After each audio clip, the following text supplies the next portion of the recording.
jẹ́ ká mọ Ọlọ́run tí a ń sìn. Ẹ jẹ́ ká mọ Ọlọ́run tí a gbàgbọ́. Ó ní èmi yóò fi gbogbo àyà mi èmi yóò fi yin Olúwa. Àyà mi ẹ jẹ́ bá mi ṣe bẹ́ẹ̀.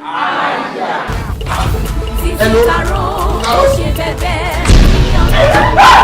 tó ṣe kò ṣe é wí kò ṣe é sọ sinimá ti tún Sisi Caro rè ó lágbára Olasco Films Nigeria Limited ló gbé jáde.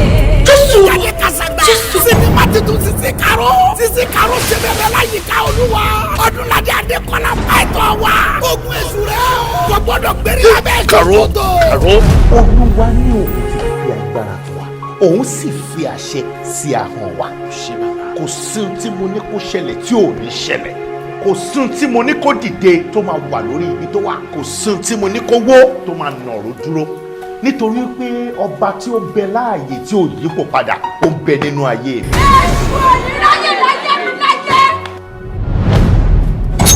Sista Dúpẹ́. Sá.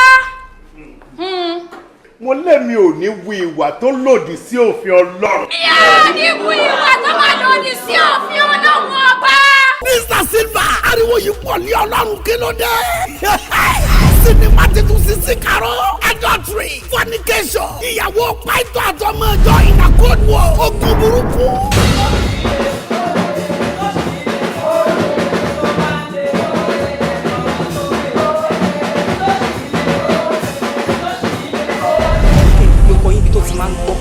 Kẹ́ ẹ sọ fún wípé kò gbúdọ̀ sọ̀rọ̀ èmi àti Rachel nínú ìjọ in fact kò gbúdọ̀ lé mi nínú ìjọ pẹ̀lú tó bá gbìyànjú ẹ̀ tó bá jọ̀wọ́ gúdùgbẹ́ ajá. Sinimá yìí Sisi Caro ní kẹ́ra kẹ́wò ó lójú Yétúndé Bákàrẹ̀ ló produce ẹ̀ Adébáyọ̀ Tìjàní ló direct ẹ̀ starring Ọdúnládé Adékọ́lá Yétúndé Bákàrẹ̀ Wálé Akóredé Òkúnnù Rónkẹ́ Odùsànyà Àfíìsì Ẹniọlá Mr. Silva Jìnàdú Ẹ̀wẹ̀lẹ̀ Latif Adédìméjì Mercy Ebúsẹ̀lẹ̀ Ṣọlá Kárí àti bẹ́ẹ̀ bẹ́ẹ̀ lọ nínú sinimá titun Sisi Caro subtitled in English ó ti jáde sórí VCD ní kọ́mpá.